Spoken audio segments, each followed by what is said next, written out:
Hello there, and welcome to the Lore Lounge. I'm your host, my name is Tom, and I'm here to bestow upon you the knowing of great things.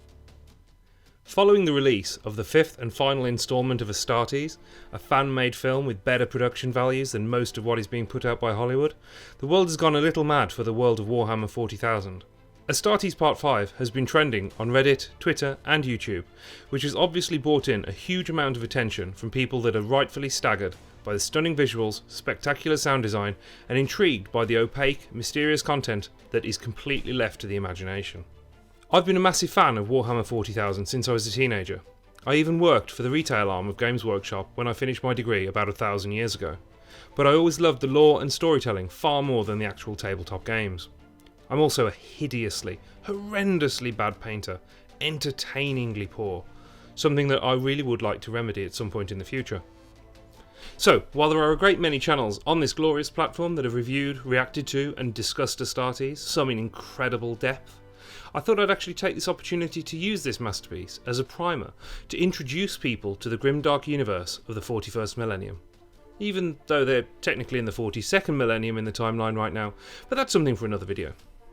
Now, before I get started, I do actually recommend you go and view the 5 parts of Astartes as they were originally intended, before you get me talking all over it. The description is down below.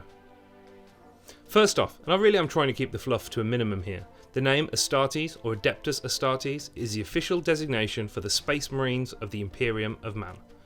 They're genetically engineered super soldiers trained from childhood, the first last and only line of defense against the worst scum of the universe. Let's try that again.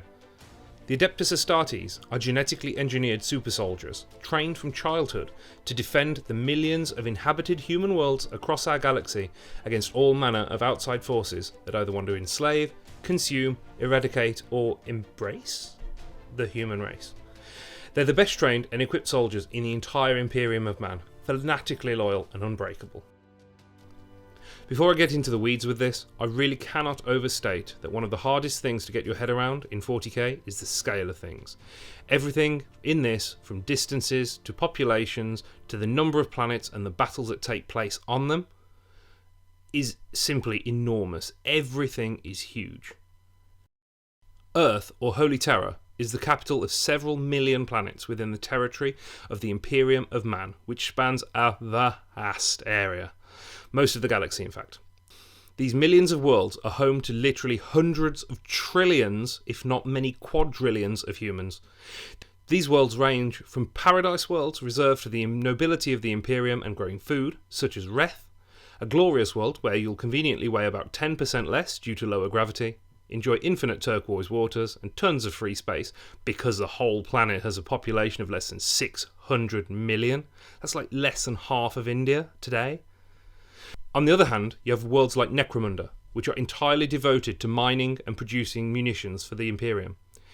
It is a near lawless world of hive cities, enormous arcologies that can easily cram 1 billion people into their vast spires, and there are more than 1,000 such cities on Necromunda alone. There are human worlds that are not under the authority of the Imperium, but they don't really get much attention, unfortunately. The Imperium is in a constant state of war. It is a crumbling, impossibly bloated bureaucratic nightmare on a scale that is basically incomprehensible. Its military, the Astra Militarum, or Imperial Guard, is simply mind-boggling in scale, the largest fighting force in the galaxy. The men and women that serve are anonymous masses to be fed into the eternal meat grinder of war. The Militarum consists of billions of troopers, artillery and enormous war machines that are ferried around the galaxy in enormous starships as part of the Imperial Navy. The Imperial Guard is a vast, blunt instrument designed to pound enemies into oblivion with sheer brute force. The Astartes, on the other hand, are specialist, precise and a targeted tool, the scalpel next to the hammer, if you will. There are millions of Militarum troopers for each Astartes, but the Space Marines can do the work of billions. Astartes are organised into chapters, which usually are limited to a maximum of 1,000 Marines, and each has their own traditions, rules, organisations, heroes, and ways of doing business. There are 1,000 chapters, so approximately 1 Space Marine for each world in the Imperium. They are absolutely a very precious resource. So, let's have a look at Astartes. First, on the opening frames, a quick pause. Here you can see the date. 482.M39 refers to the 482nd year of the 39th millennium, or the year 38,482 CE. Yes, they're still using the Gregorian calendar. No, don't ask. It's very complicated. This is almost 2,000 years before the present day of the timeline, which I do have thoughts on, but they're not for here. This is an Imperial destroyer called a Cobra. The ships in 40k are truly massive.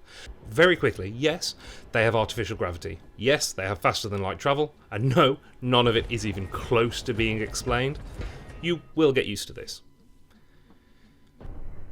The first shot of the Astartes themselves shows us a couple of interesting things. First, their size. The guys on the right at the edge of the shot are normal humans. This image, by renowned 40k rulesmith and big brain Philip Sibbering, shows off just how big Astartes are next to the average modern human. The strange proportions that they have is a result of the genetic therapies and treatments they're given to make them into an Astartes, which is something I'll get into another time. Astartes have many strange abilities, but probably the most important is their size and strength. In short, they're massive. In slightly less short, they're large and in charge, probably strong enough to bench press a Ford Fiesta without their armour, while being agile enough to perform acts of almost inhuman grace and agility.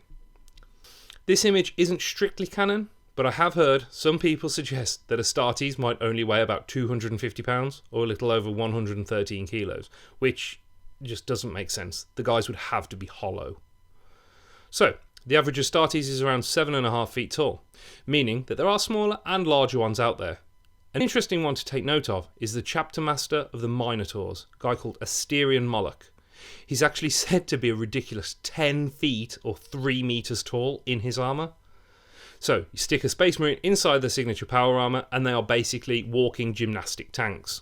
Without their armour, they're like Captain America meets Kai Green meets Chuck Norris. They feel no fear, they're utterly relentless, can survive in the vacuum of space for a bit, and can go without sleep for days on end.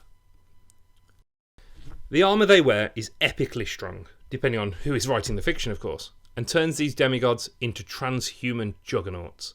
It's made of a mix of super tech materials that makes them incredibly resilient. It actually attaches directly to the central nervous system through an implant called the black carapace, which combined with its power systems allows them to move as if they were wearing nothing at all. The second thing we see in these opening shots is how the sailors get respectfully out of the path of the Astartes. Granted, they don't want to get crushed underfoot and there's not a lot of space in the corridor, but it really does highlight that Space Marines are figures of incredible respect and reverence in the Empire. Moving on, we see the sergeant of the squad blessing his bolt pistol, which is a personal weapon, an absolute monstrosity that shoots armour-piercing explosive bullets, each of which is almost 2 centimetres in diameter, or approximately .75 calibre. Guns like this, in real life, do exist, but they usually need to be mounted on vehicles or tripods, with a shooter on his or her belly like this. And this is the mess they make. Although, I have found this Inkuzi PAW, which is a real monster. Check this out.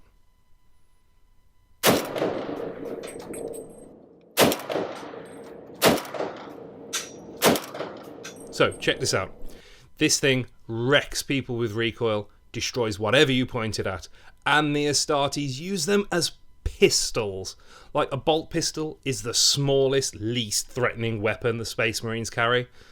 Like I said, they're big lads, they're dangerous. Carrying on. The blessing really speaks to a major part of the lives of the Astartes. They're absolutely disciplined, and their lives are all ordered around the duty and service to the Imperium. Later on, in a future video, we'll see other Astartes armed with bolters or bolt guns, which are larger assault versions of the bolt pistol carried by the sergeant. They're insane, as you will see later.